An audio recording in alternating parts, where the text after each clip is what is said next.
Tourists are still flocking into Panama City Beach each week, but as the threat of oil gets closer, many who work in tourism here are dealing with how perceptions can go a long way. Vacation dollars are near and dear. I mean, because you think forward to your beach vacation every year, and you want to make sure that you're having the best experience possible. And with the uncertainty of oil going into the Gulf of Mexico, and they haven't capped the well yet, that of course people are concerned. Many hotels are offering a real fund guarantee so that if there's any disruptions because of the oil spill, you'll get a credit to use toward a future vacation. We felt like we had an obligation to get out and lead the market and show from a destination standpoint that this is still a safe place to come. We're very convinced of that, so we're going to put our money where our mouth is and offer this guarantee. Pier Park has been booming for 2 years now, and they haven't seen a change yet, and they hope they don't have to. I'm sure that we will see differences, but our TDC and our chambers and our city, we are all making it a real fun party here at Panama City Beach. So if it hits our beaches, which I really don't think it's going to come on to us like it did the other states, if it does, we'll have other things for everybody to do.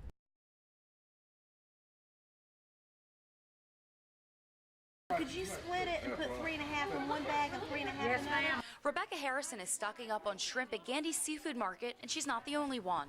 So far, our business has done real good. It's still doing good. It's improving. It's picking up. We're going to have it here as long as we can have it, and when it runs out, we'll just have to do what we got to do.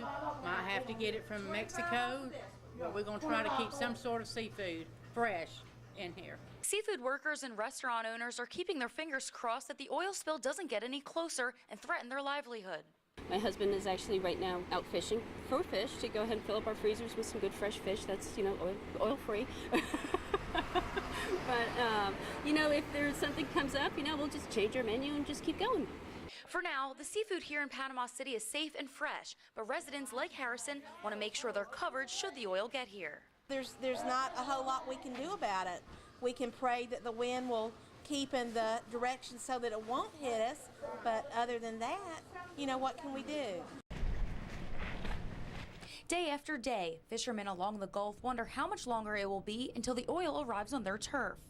Worried about the future of the fishing industry, many are jumping at the chance to help clean up the oil spill and get a paycheck in the process.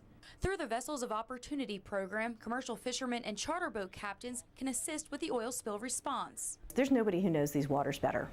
When you talk about people who, fish and run charter boats in these waters, they know the waters better than anyone. And so when it's time to respond, these are the folks we want to draw on. More than 6,000 people have expressed interest in helping out. Many say they'll do whatever they can.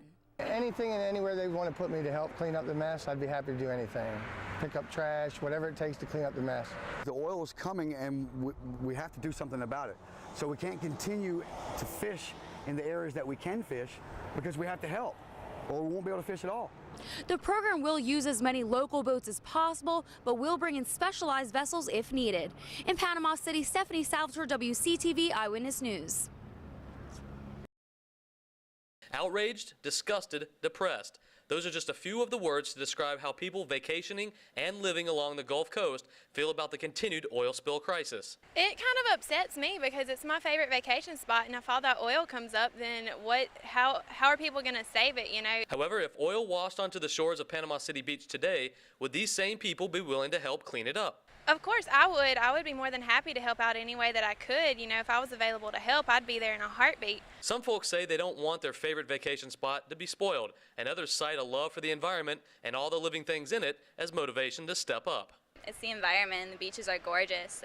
I would love to do what I can to just help out and get it clean, and so we can work on making our beaches better and the animals safe. Still others say their only motivation to clean up is the safety of their children. I would do what I could, but I don't know how much I could do. I would rather just get my children away from it so that they're not exposed in any kind of way.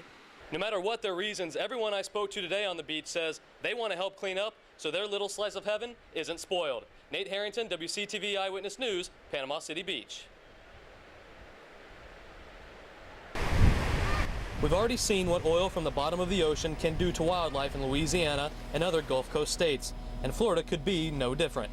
Within the confines of Bay County, there are many estuaries, creeks, various size lagoons that house many different species of exotic birds, alligators, many fish species. With so many different types of animal and plant life, any amount of oil that enters these precious habitats could spell disaster. I am positive that it will wipe out many generations of younger fish that are spawning in the different creeks and estuaries. But there could be a silver lining. This oil isn't the refined sludge that poured from the Exxon Valdez 21 years ago in Alaska. It's natural, which means a better chance it breaks up before hitting the shore. It's a very weathered product, which means so far there's no volatiles coming off of it. It's not something that, while it's not something that you want to touch, it's not something that presents an immediate health hazard to someone.